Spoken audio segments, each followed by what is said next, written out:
Hey guys, tonight is a very special evening, and I myself didn't realize it until somebody reminded me. It is the Yahrzeit. It is the anniversary of the passing of Rabbi Cohen Kook. Rav Kook is, a lot of people like to say, he's the founder of what you would deem religious Zionism. I would say that he's not the founder of quote-unquote religious Zionism. Rav Kook, just to give you guys some background, he was born in Lithuania. He was invited to be the chief rabbi of Jaffa, the neighborhood in Tel Aviv.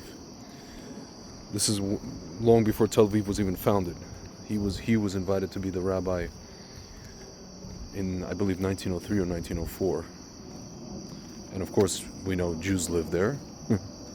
Plenty of Jews live there. That's why they invited him to be the chief rabbi there. He then Tel Aviv was founded actually officially in 1909 by a few families casting lots on the beach and purchasing land and then building, right?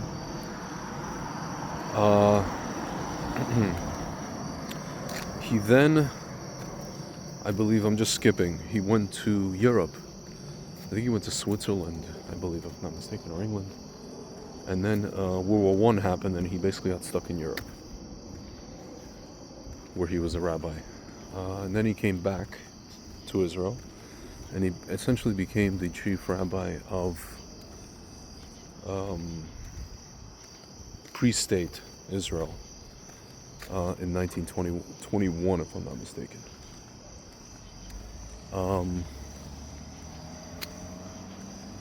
He wrote a treatise, I guess, or his magnum opus, called Orot. It means lights. In Orot, he basically said a lot of prophetic things. He went very, very deep into, the fabric of, first of all, the Jews coming back to the land of Israel. He went very, very deep into what it meant, what was the process, what was the development, what do these developments mean, what is the secular, who are these secular guys, who are getting together in the so-called Zionist Congress talking about, founding a state, right? What does that all mean? He gave all of it credence from Hashem's perspective. He was a Mikubal, he was a Kabbalist, he was a very, not just a deep thinker, he was a person who was tapped in on a spiritual level, and he could understand from a bird's eye view what was going on here, what was Hashem doing here in basically allowing people who were not necessarily connected to Torah or mitzvot to found a state, a modern state in the land of Israel.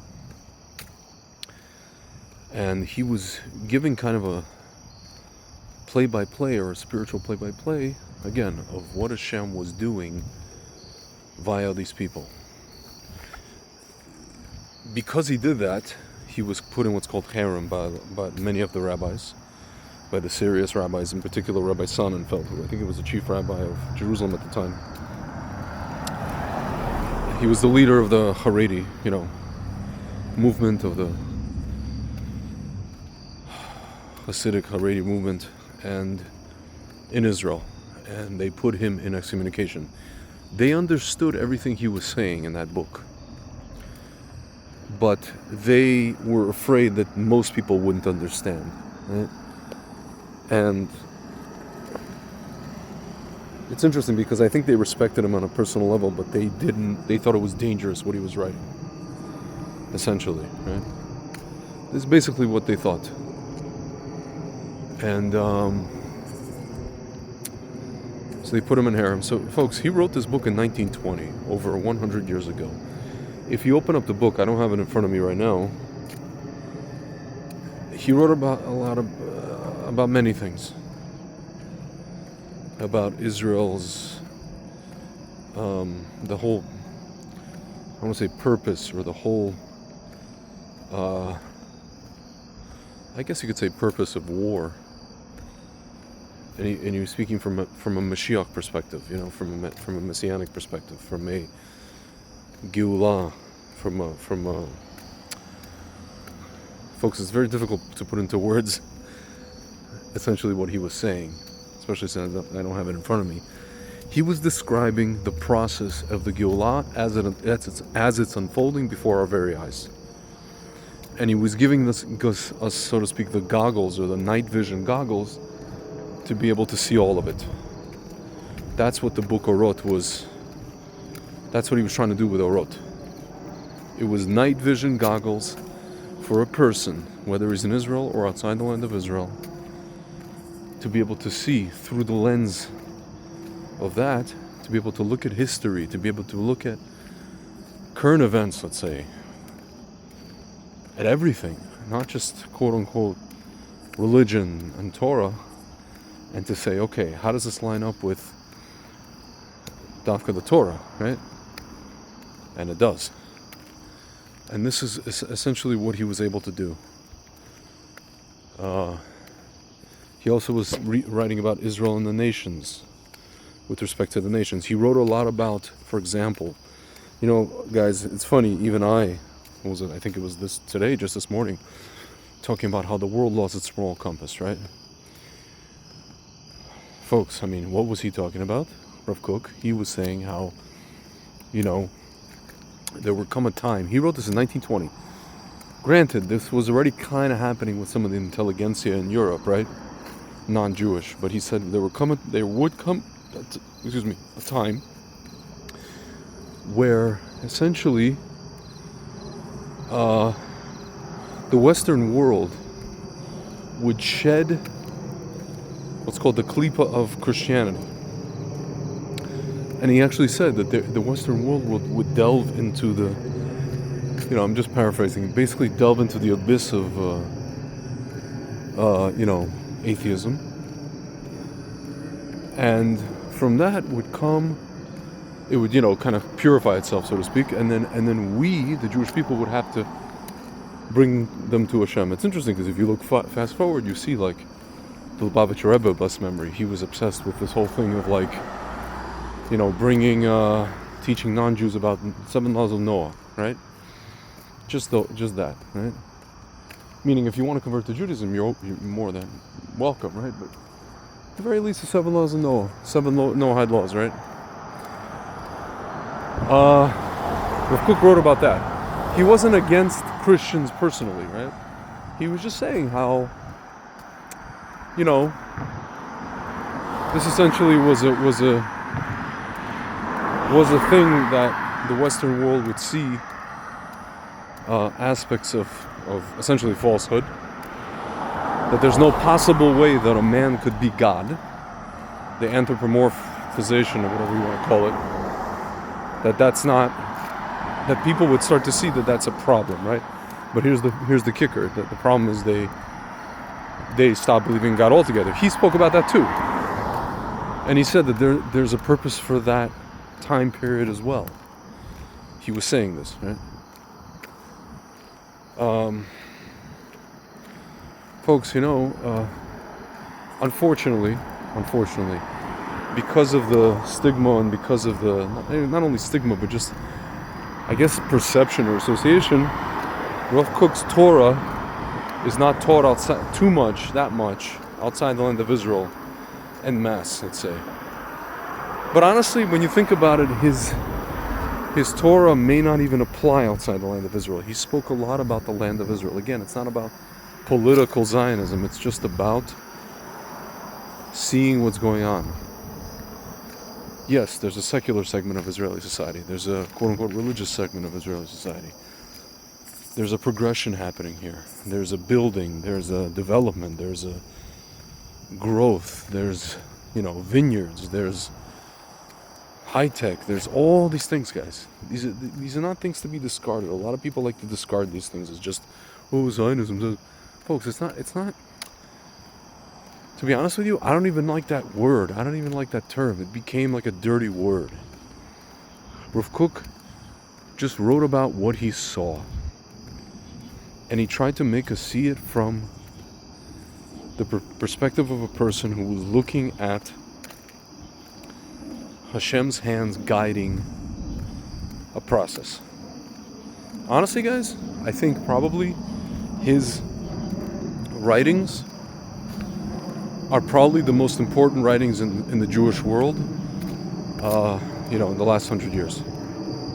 I would say as important as the writings of the Lubavitcher Rebbe, or the words, or the speeches. Rav Kook's writings, again, he wrote two books, one called Orot, the other one called Arpile Tohar, pure, I don't know how to translate it. See, there's a lot of just concepts, things he wrote. It's difficult to translate the title, much less, I think Betzalel Naor, this guy who translated, he lives in Israel, he translated Orot to English as best he could. I mean, he did an amazing job, from what I'm told. But it's very difficult. He wrote in poetic prose, Rav Kook. My friends, honestly, it's I can't overstate enough how absolutely gigantic, and how, I would say, not only relevant, I would say more important than anything else, Rav Kook's writings are. And probably they're the most applicable to what we're seeing today. They're the most related, they're the most applicable, they're the most, what we call in Hebrew, shayach,